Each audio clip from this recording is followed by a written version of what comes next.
Chères sœurs et frères, que nous soyons derrière nos ordinateurs, que nous soyons physiquement présents dans cette Église, le Seigneur nous appelle, le Seigneur nous rassemble, le Seigneur nous unit, il est présent parmi nous.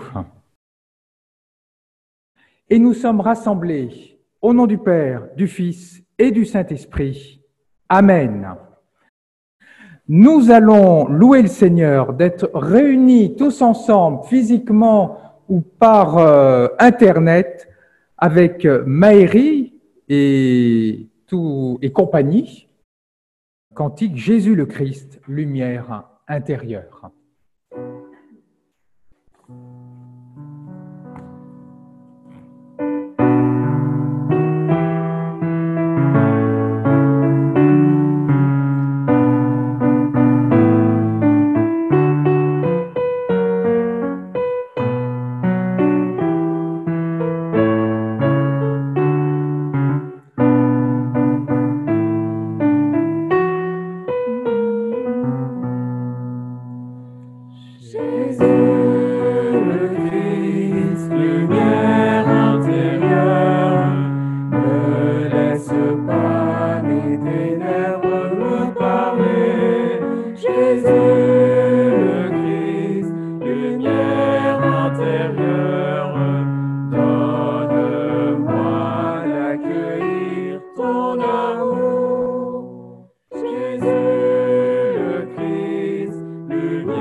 Le Seigneur est avec vous.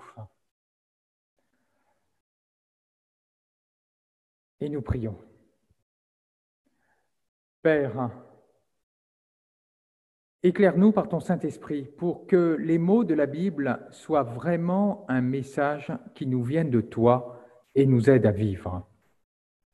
Ta parole est force dans notre faiblesse, lumière dans notre nuit, vérité dans nos doutes, vie dans notre mort. Amen. Alors, chers amis, la lecture de l'Évangile a pour thème la communion, la Sainte Seine, l'Eucharistie. Alors, comme nous ne partageons pas aujourd'hui dans cette église la Seine, ça me paraissait difficile de méditer sur ce texte. Alors, je vous propose de prendre le texte de l'Ancien Testament qui était prévu aujourd'hui avec davantage de versets. C'est dans le livre du Deutéronome au chapitre 8. Alors, vous le savez, la tradition attribue à Moïse le Deutéronome. C'est un discours qu'il aurait prononcé devant le peuple hébreu à la fin des 40 ans d'Exode, juste avant l'entrée dans la terre promise. En fait, le Deutéronome a été écrit entre le 7e et 8e siècle avant Jésus-Christ, quand Israël connaissait une belle prospérité économique, mais aussi une belle idolâtrie. Moïse disait au peuple d'Israël, « Souviens-toi de la longue marche que tu as faite pendant 40 années dans le désert. Le Seigneur ton Dieu te l'a imposé pour te faire passer par la pauvreté. Il voulait t'éprouver et savoir ce que tu as dans le cœur. Allais-tu, oui ou non, garder ses commandements? Il t'a fait passer par la pauvreté, il t'a fait sentir la faim, il t'a donné à manger la manne, cette nourriture que ni toi ni tes pères n'aviez connue, pour que tu saches que l'homme ne vit pas seulement de pain, mais de toute parole qui vient de la bouche de Dieu. Ton vêtement ne s'est pas usé sur toi et ton pied ne s'est pas enflé au cours de ces 40 années. Le Seigneur, ton Dieu, t'a conduit vers un pays fertile. Un pays où le pain ne manquera pas, où tu ne seras privé de rien. Tu mangeras et tu seras rassasié. Tu béniras le Seigneur, ton Dieu, pour ce pays fertile qu'il t'a donné. Garde-toi d'oublier le Seigneur, ton Dieu. Quand tu auras mangé et seras rassasié, quand tu auras bâti de belles maisons et que tu les habiteras, quand tu auras vu se multiplier ton bétail, ton argent, ton or et tous tes biens, n'en tire pas orgueil. N'oublie pas le Seigneur ton Dieu qui t'a fait sortir du pays d'Égypte, de la maison de l'esclavage. C'est lui qui t'a fait traverser ce désert vaste et terrifiant, pays de serpents brûlants et de scorpions, pays de la sécheresse et de la soif. C'est lui qui, pour toi, a fait jaillir l'eau de la roche la plus dure.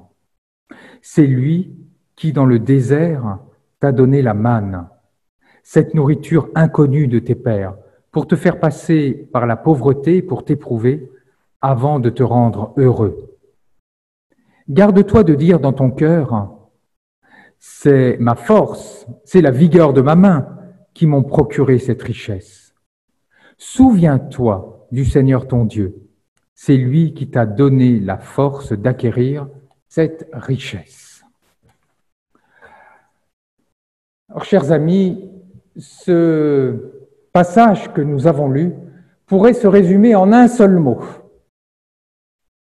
la gratitude.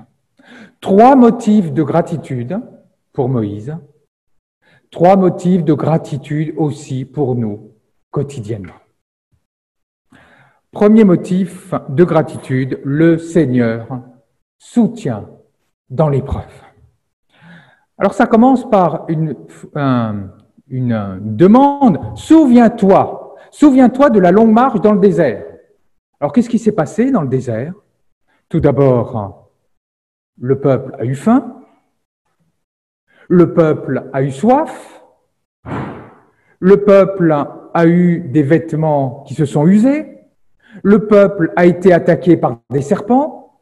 Alors on se demande bien pourquoi Dieu demande au peuple de se souvenir de toutes ces épreuves. Alors ce n'est pas du tout pour tomber dans l'apitoiement en disant « Mon Dieu, qu'est-ce que nous avons été malheureux, c'est épouvantable ». Non, pas du tout. Parce que qu'est-ce qui s'est passé durant toutes ces épreuves? Le Seigneur a toujours été présent. D'abord, il a donné la manne. Et Dieu le rappelle, un pain que personne ne connaissait, c'est-à-dire vraiment un don divin. Il a fait jaillir l'eau du rocher pour pouvoir étancher la soif.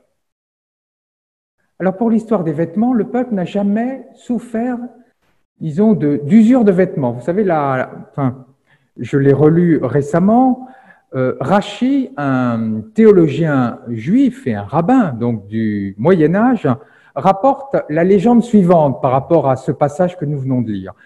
À certains moments, la nuée couvrait totalement le peuple hébreu, et puis leurs vêtements usés redevenaient neufs. Et même plus, les jeunes juifs qui grandissaient avaient des vêtements trop petits, et bien leurs vêtements étaient ajustés à leur taille. Donc tout cela pour dire que le Seigneur les a vraiment accompagnés. Il les a même protégés contre les serpents, contre tous les dangers.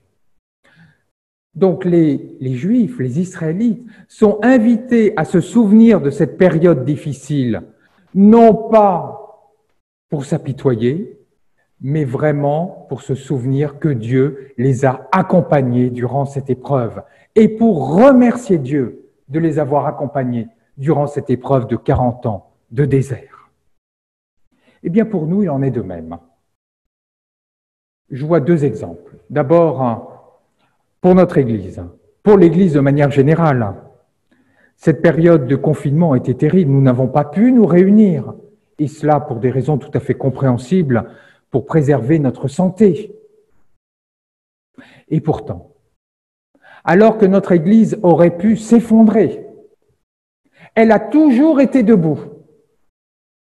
Grâce aux idées nouvelles que certains ont eues de diffuser, de continuer nos réunions par Internet, grâce à l'implication de beaucoup d'entre vous, notre Église est sortie plus forte de cette épreuve. Eh bien, remercions Dieu qui, non pas pour l'épreuve du confinement et l'épreuve du Covid-19, non, bien sûr que non, mais remercions Dieu qui nous a accompagnés et qui nous a donné la force de traverser cette épreuve. Deuxième exemple, certaines et certains d'entre nous traversent des épreuves dans la vie. Tous, ça c'est obligatoire. Que ce soit l'épreuve de la maladie, que ce soit l'épreuve de la rupture, que ce soit l'épreuve du deuil, que ce soit l'épreuve d'échec professionnel ou dans les études. Eh bien, a posteriori, si nous regardons les épreuves que nous avons traversées, nous pouvons découvrir que nous n'avons pas été seuls, qu'il y a eu des mains tendues. Alors, grâce soit rendue à Dieu, non pour les épreuves que nous traversons, mais parce que le Seigneur nous donne la force et la vigueur pour les traverser. Ça, c'est le premier point. Gratitude, parce que le Seigneur nous aide à traverser les épreuves. Il y a un deuxième motif de gratitude pour les bénéfices secondaires de l'épreuve. Alors, je m'explique. D'abord, regardons le contexte du passage que nous avons lu. Le Seigneur t'a mis dans la pauvreté. Alors, il ne faut pas comprendre ce passage en disant, bah oui, c'est le Seigneur qui a fait exprès que tu souffres, que tu sois dans la pauvreté pour le plaisir de te faire souffrir. Non, pas du tout. Mais une fois que l'épreuve a été là, qu'est-ce qui s'est passé? Le Seigneur t'a éprouvé. Il voulait savoir ce que tu as dans le cœur. Qu'est-ce qu'il faut comprendre à cela? Quand le peuple hébreu a traversé les épreuves, quand il a éprouvé la faim, parce que la manne, dans le Deutéronome, c'est pas une bonne nourriture abondante qui a bon goût. Dans le Deutéronome, c'est pas comme dans l'Exode, c'est une nourriture très frugale et qui permet juste de vivre. Pour le peuple hébreu, ça a été l'occasion de tester sa foi, c'est-à-dire de savoir si finalement il continuait sa relation avec Dieu, même dans l'adversité, et pas seulement quand tout va bien. Maître Eckhart prend l'image suivante. Quand un fermier aime sa vache, ce n'est pas la vache qu'il aime, c'est le lait que lui donne la vache. Parce que quand la vache ne donne plus de lait, elle est réformée. En d'autres termes, elle est envoyée à l'abattoir.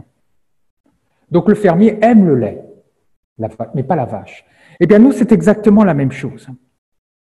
Quand tout va bien, peut-être que c'est facile d'avoir une vie spirituelle. Mais quand nous traversons des épreuves, est-ce que nous continuons à aimer Dieu, bien que nous ne soyons pas comblés? En fait, c'est une manière de voir si pour nous la vie spirituelle, c'est juste une technique de développement personnel, ou si au contraire, la vie spirituelle, nous y tenons coûte que coûte, nous voulons coûte que coûte renforcer notre lien avec Dieu, même dans les épreuves. Et puis une deuxième chose, toujours dans l'épreuve. Dieu rappelle à son peuple que quand il a eu faim, cela a été une manière pour lui de voir que l'homme ne vit pas seulement de pain, mais de toute parole qui sort de la bouche de Dieu. C'est-à-dire que le peuple a éprouvé une faim matérielle et ça a été pour lui l'occasion de s'ouvrir à d'autres domaines, d'approfondir d'autres domaines comme la vie spirituelle. Je prendrai un exemple. Imaginez une personne, c'est réel, qui est juriste. Et puis, à 45 ans, elle est licenciée. Elle ne trouve plus d'emploi. À 45 ans, on est bon sur le marché du travail, on est vieux. Eh bien, pour cette personne, comme elle n'a pas pu trouver du travail dans le domaine juridique, elle a pu explorer un autre domaine qui est celui de l'aide à la personne et trouver un emploi d'aide à la personne. Donc, vous voyez, cette épreuve a permis à cette personne de découvrir un autre domaine qu'elle n'avait pas exploré. Eh bien, pour nous, c'est pareil. Quand nous traversons des épreuves, ça peut être pour nous l'occasion d'approfondir notre vie spirituelle. Alors, vous pourrez me dire, mais oui, moi, les épreuves, ça ne m'aide pas du tout à approfondir ma vie spirituelle. Ma foi, de toute façon, je l'ai, donc je n'ai pas besoin d'épreuves pour tester ma foi. Juste un point par rapport à ce texte. Ce texte a été écrit plusieurs siècles après la sortie, après l'entrée dans la terre promise. C'est-à-dire que l'auteur a vu que ses ancêtres avaient souffert. Il a essayé de trouver un sens. Eh bien, nous, c'est exactement la même chose. Quand nous traversons des épreuves, une fois l'épreuve traversée, tout l'enjeu spirituel, c'est de trouver un sens à l'épreuve. Quel sens a pu avoir mon épreuve? Finalement, même dans les terribles souffrances que j'ai pu avoir, quel bénéfice j'ai pu en tirer? Alors remercions Dieu, non pas pour l'épreuve que nous traversons, mais pour le sens que nous pouvons trouver à l'épreuve. Je terminerai très rapidement. L'abondance, oui, remercier Dieu dans l'abondance. Pour les Hébreux, qui sont dans la terre promise, la richesse est un danger. La richesse est un danger parce qu'ils peuvent être tellement satisfaits, tellement comblés, eh bien qu'ils en oublient Dieu. Et pour certains, c'est ce qui s'est passé. Et le deuxième danger, c'est de croire que c'est par leur propre force qu'ils ont acquis la terre promise, alors que c'est Dieu qui l'a donnée. Alors cela me fait penser à un extrait d'un film d'animation, Les Simpsons. Peut-être que les plus anciens connaissent Les Simpsons. En tout cas, on demande à un des Simpsons de faire une prière avant le repas. Et le Simpson dit, Seigneur, on m'a demandé de te prier avant le repas, donc ce repas, je l'ai mérité parce que j'ai travaillé et j'ai gagné de l'argent. Donc Seigneur, merci de rien. Mes chers amis, si nous avons la force de travailler, c'est parce que la nature nous a donné les capacités physiques de le faire et les capacités intellectuelles. Et qui est derrière la nature, si ce n'est Dieu? Si nous mangeons, si nous avons de bons légumes, c'est parce que la nature a donné le soleil. Elle a donné la pluie en quantité modérée. Et qui est derrière la nature si ce n'est Dieu?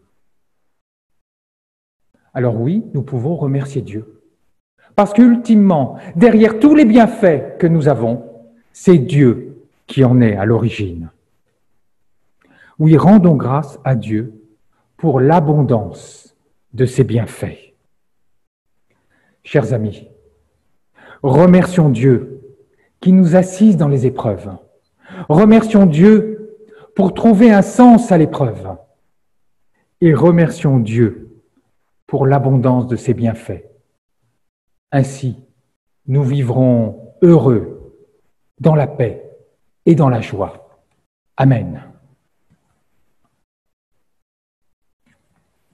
Nous allons écouter Philippe chanter « Oh, parle-moi, Seigneur ». Dieu qui nous parle par sa parole.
toi, réunis tous ses sens, et tourne les douceurs de la vie éternelle en tes divins accents.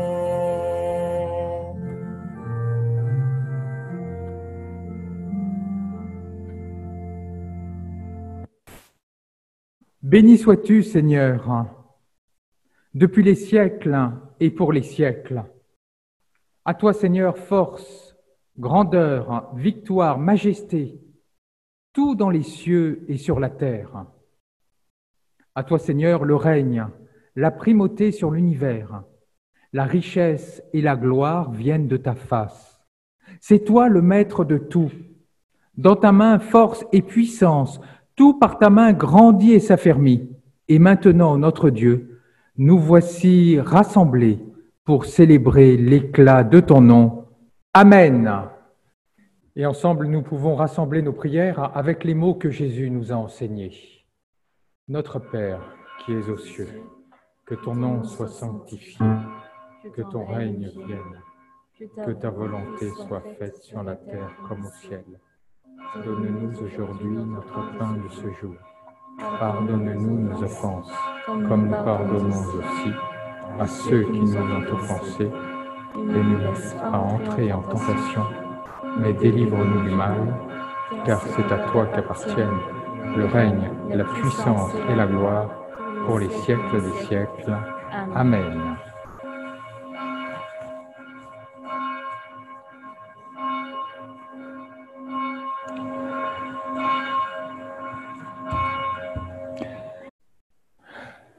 Que Dieu lui-même te sanctifie tout entier, qu'il garde parfait sans reproche votre corps, votre âme et votre esprit, pour la venue de notre Seigneur Jésus-Christ, au nom du Père, du Fils et du Saint-Esprit. Amen.